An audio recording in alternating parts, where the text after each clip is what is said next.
I'm going through this very same process right now on a 9-figure contract pursuit. Matter of fact, in one of our recent classes, I showed my students how I did this. And I showed them how we were pivoting the organization in a different direction. The things that I teach, I still do.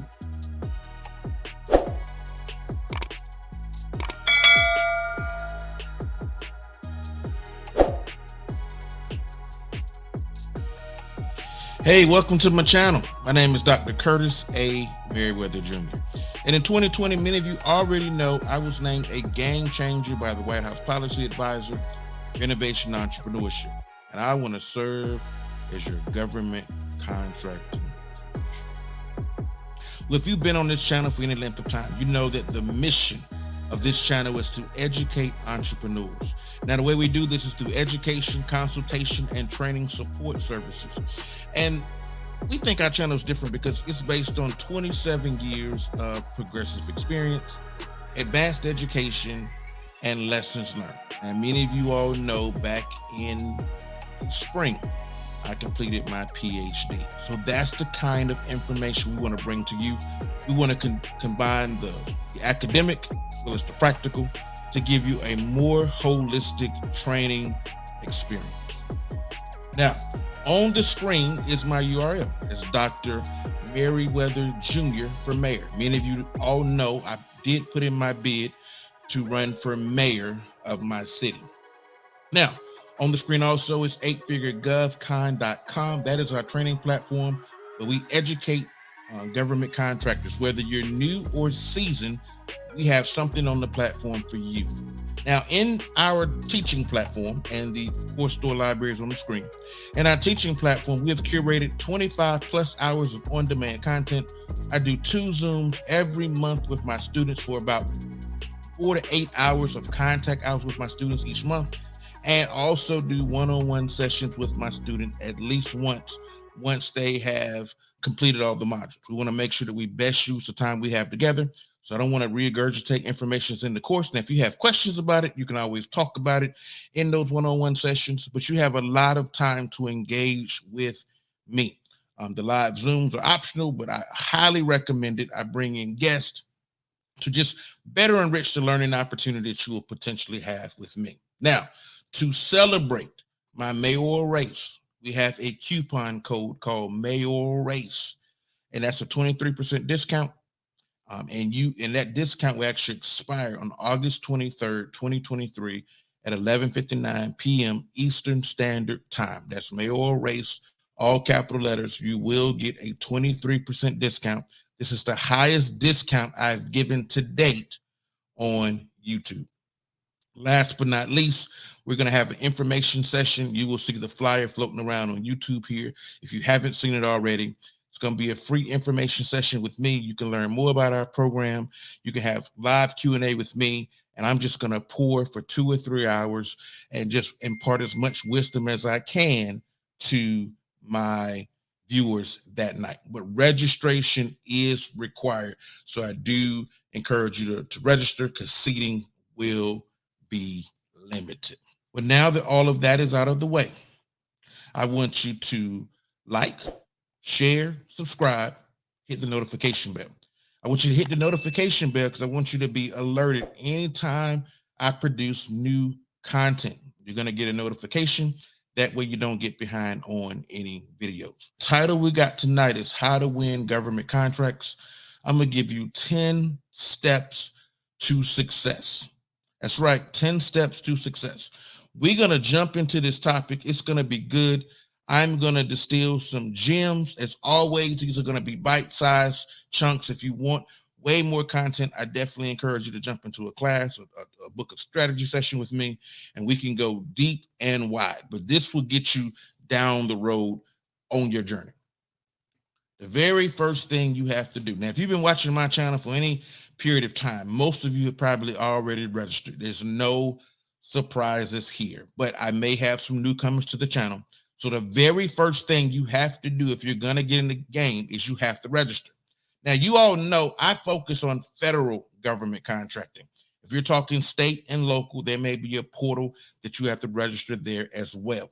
So in the federal land, it is sam.gov SAM.gov. That's the Systems for Award Management. Systems for Award Management. That's SAM.gov. That is the federal registration portal. You will get a cage code once you register. You will get a cage code. You will need a business name and a tax ID number and a business banking account to get started. You no longer need a DUNS number. DUNS numbers were done away with, at least from a registration perspective, in 2022, if I'm not mistaken. Now, you need to know your NAICS codes. That's the North American Industry Classification System. You need to know that. If you're doing state and local, it may be an NGP code or a PSC code, a product supply code, or a SIC code, etc. Each system may have its own coding system that they use. In federal land, we use NAICS and PSC codes. But if you use other systems, especially at the state level, it may be an NGP code or some other classification code so they can classify what type of product or service you're going to be supplying. So whether it's federal, state, local, or municipality, typically there is some type of registration process. Now, for my new government contractors, you need to think about strongly considering S Corp or LLC. Now, I'm not going to give you financial advice, so please talk to your tax attorneys and your accountants about the best structure for you and your business. But it's typically going to be the S Corp or the LLC. I'm not going to get into pros and cons here. Please consult with your legal representatives. This is not business advice. Let's keep moving. So the first thing you have to do is register. To get in the game, you have to register. It doesn't matter if you are a prime or a subcontractor. I did a previous video on prime versus subbing. Prime is when you have a direct relationship with the federal government or state government or local municipality. That's the prime. If you are indirect but still providing support, you're more than likely a subcontractor. If when the check comes from the federal government and your name is not on it, you are not the prime contractor. The prime contractor speaks to who has a direct relationship with the federal government. And I hope you guys have been following this channel for any length of time, that you're not subbing out all of your work. But I'm going to keep moving. Number 2. So after you register, you need to figure out what your market positioning is going to be. If you're a new company, you need to utilize market intelligence data to understand the market. And even if you're seasoned, you still need to understand the markets because the markets change. You want to make sure your services are based on the profitability of the firm. There is some free as well as some paid services. I do recommend that you start out free. As the company becomes more profitable, you may want to consider purchasing some paid services, but you need market intel data. Let me say this about the free versus paid. The services that you get that are paid for, they're still using the same databases that we teach in our training sessions, primarily, not all, but primarily usaspending.gov and fpds.gov, fpds.gov, the Federal Procurement Data System Next Generation is what that is.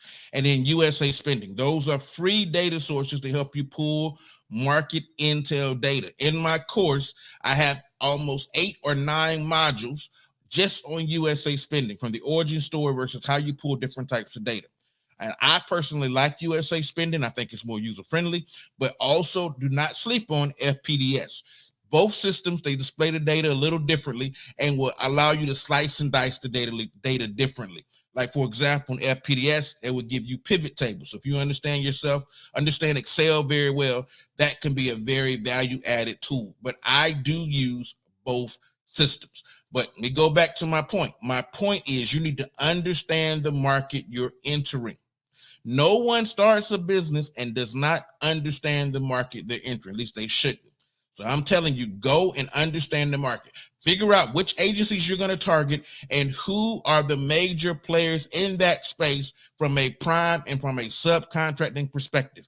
You'll be to pull this data using any of the tools I just mentioned, USA Spending or FPDS. I'm not going to talk about paid sites today, but do recognize that the paid sites, we pay for them because it allows us to better leverage our time.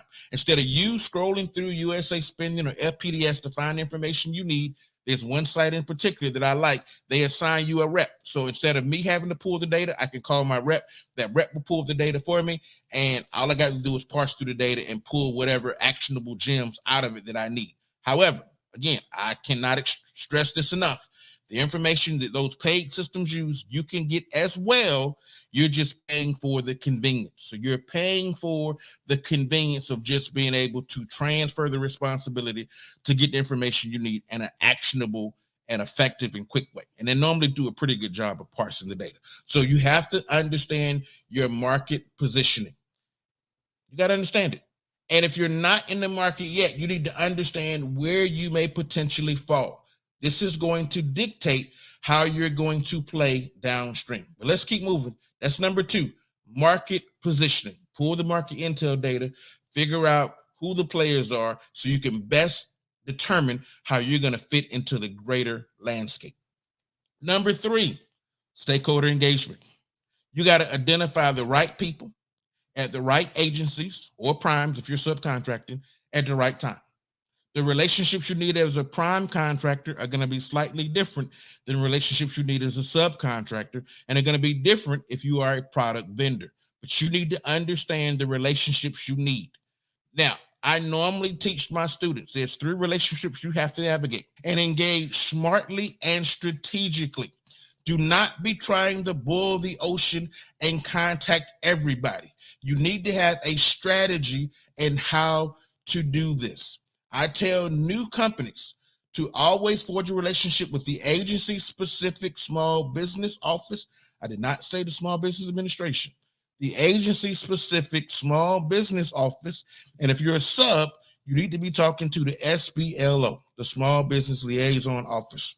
Their job is to help you navigate from this agency-specific small business perspective, help you navigate the agency-specific terrain. If you are a subcontractor looking for primes, you need to navigate the relationship with the SBLO. That's the Small Business Liaison Office. If you are a product vendor, you need to be talking to the OEMs, the original equipment manufacturers. Let me keep moving because I got a lot to talk about. So you got to make sure you are properly engaging from a stakeholder perspective. Number 4, you got to understand the requirement. You have to understand the requirement. What is it that the government needs? What is it that the prime needs? You need to understand the requirement of your customer, whether you are a prime or a sub. If you are a prime, your customer is the federal agency, the state agency, the local government / municipality. If you are a subcontractor, your customer is the prime. Pure and simple. Know who your customer is and understand the requirements dictated by your customer. Now, there's this whole notion of white paper submissions. This is when we shape work. So if you're at the front end, you may be shaping the requirement with the customer. This is the best position to be in, where you're dictating or you're influencing what's going to show up in the statement of work. So you want to shape the requirement as best as possible. If the requirement has already been shaped, you want to look at the scope of work, known as a SOW or a PWS, known as a product work statement. And you want to look and make sure you understand what the customer needs. What's written in section C, if this is a federal RFP or research for proposal, understand the requirement, understand the work. I'm surprised with how many people I run across who are trying to write proposals and don't understand what the federal government is asking for. Let's keep moving. Number 5, once you understand the requirement, you got to develop a solution. See, it's not just writing a proposal and putting words on a page. The federal government is expecting you to develop a solution in your written statement. This is not where we just regurgitate what's written in the RFP in section C. We need to find a statement and we need to say how we're going to respond to that line item in the statement of work. I should be writing a solution, not merely regurgitating the federal government's words or state or local, whoever you're writing a proposal for. It's not a regurgitation. It is solution development is what I should be doing. So that's why I'm cautious, and I'm cautious when I tell students, don't be so quick to just write a proposal. You need to make sure you're going to come up with a value-added solution that the government needs. But you have to either shape the requirement at the very front. After the requirement has been shaped, you need to be able to understand the statement of work, and you need to develop a solution. A proposal is a solution that you're submitting, but you got to push a solution forward. A proposal is a solution. Now, when we understand our PWS, we understand our requirement. I have to understand, what is the budget? What is the cost? Is it fully funded or is it incrementally funded? How is your customer, whether it's the federal government or state government, how is this opportunity being funded? Do they have all the money right now, or is it going to be funded incrementally? Do they have an IGE, an independent government estimate? That's how much they think this is going to cost. So when people just pull out random numbers out the air, it just shows the naivety and it shows the immaturity in this game. The government has a cost estimate. Are you within cost realism? Let me keep moving because I'm going to go down a rabbit trail. So do you understand the budget? Do you have an independent government estimate? Is it fully funded or is it incrementally funded? Who is the money coming from? Is the person buying it the customer, or are they just the buyer? They're not always the same. Who defines the performance? What is it the customer really wants from this RFP? What do they want? Do we understand the risk?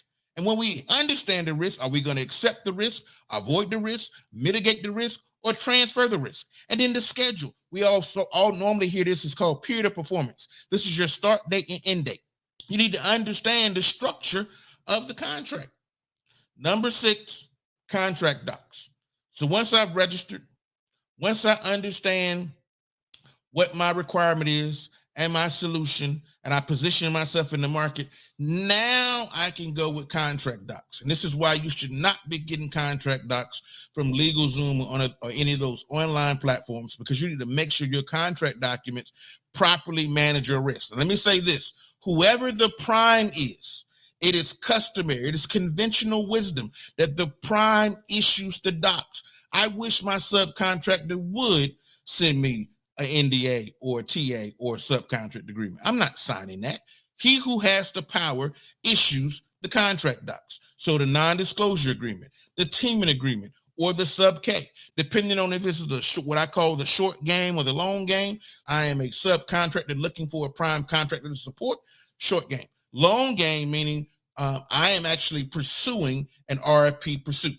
So the documents that I'm going to issue will be slightly different. If I'm a prime looking to subcontract and we are in the proposal process, I'm going to do an NDA, TA, and sub-K. And in the TA, I'm probably going to put in work share requirements if they are needed.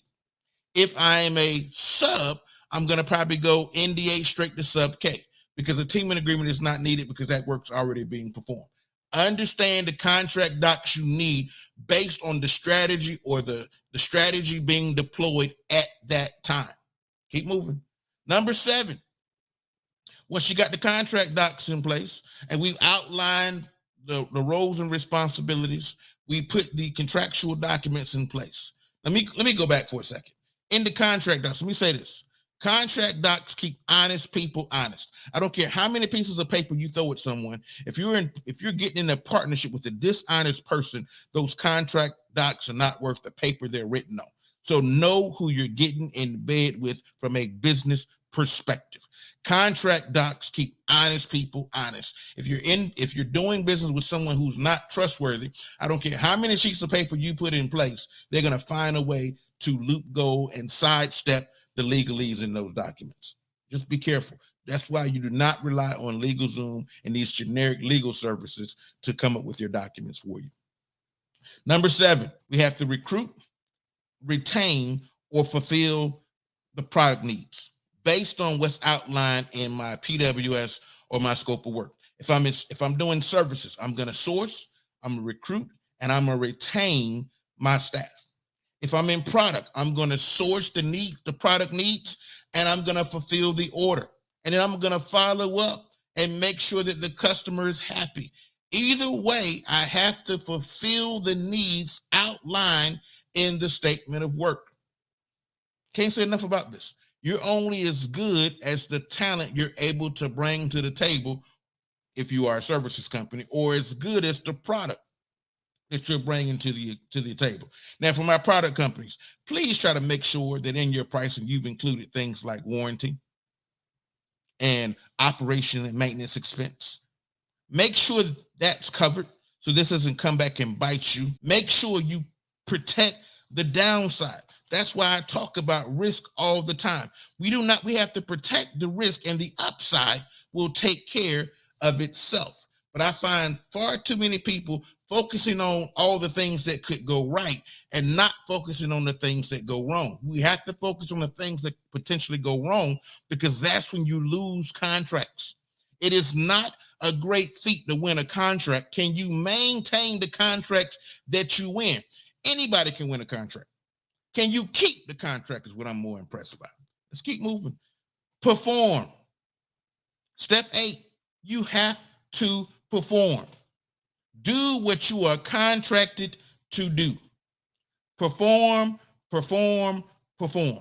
Whatever is outlined in that statement of work or that PWS, please do what they're asking you to do. If not, you will be issued a cure notice, which says, hey, there's a problem. We need you to get back in compliance. If the deficiency is not remedied, you will see contract for convenience if they're being nice, or contract for default, which could lead to suspension and or debarment. Please understand what you're doing. When you sign the RFP document cover letter, that is a written contract. You sign a contract that says, I'm being held to what's written in my RFP. This is why you need to make sure you really understand the language that you're submitting. You should not be copying and pasting someone else's proposal, because what's in those documents that you submit as part of your proposal package, the government can hold you liable for. Let me keep moving. Number 9, no matter how good or how poorly the contract went, capture lesson learned. Whether that's a repository, you have to have some way to document the things you've learned so that history does not repeat itself. We should be getting better. Our organization, we are a learning organization. We want to get better based on past success and failures. We want to get better. One of the ways we do this is through debriefs. Whether we win or lose the contract, I'm going to ask for the debrief. Even if I won, I want to know how I stacked up against my peers. If I lose, I want to know what I can do better for the next proposal. We always want to take every opportunity to get better. Number 10, you're going to repeat. You're going to repeat steps 2 through 9. Now, y'all know, I didn't say repeat step 1, but you know every year, at least from federal land, you got to update your SAM profile. Every year on your anniversary date of your SAM registration being accepted, you have to go and update it every year. But I need you to repeat steps 2 through 9 for every opportunity. Win or lose, every opportunity. Now, I recognize if you win, you're going to go through all steps. If you lose, you may not. But every opportunity, this is the mindset that I need you to adopt. If you adopt this mindset, you're going to be successful. You're going to be successful. Failure is not a bad thing as long as you're learning from the things that didn't go right. Hear me again. Take every opportunity to grow and better your best. Your pricing is going to get better. Your proposal process is going to get better. Your HR recruitment processes are going to get better. But you have to lean into, I'm going to be a learning organization. Now, if you do these 10 things I just outlined, it's not a matter of if, it's a matter of when you're going to run into success. Here it is today. We went after major contract pursuits. I'm going through this very same process right now on a 9-figure contract pursuit. Matter of fact, in one of our recent classes, I showed my students how I did this. I didn't have any past performance in that space. And I showed them how we were pivoting the organization in a different direction. The things that I teach, I still do. And I learned it by hanging around companies larger than ours. If I called the names of the businesses, you would know them. So the processes that I teach are proven. Now, we right-size them based on your size organization, but this is a proven, repeatable process. If you put it in action, it's not a matter of if, it's a matter of when. Now, that's all I got for y'all in this video. I want you to, when this video goes off, I want you to go back and watch some of my other videos. And I'm going to see you in a future video. Oh, by the way, before I go, if you have not already, I want you to like, share, subscribe, hit the notification bell, and I'm going to see you in a future video. Until next time.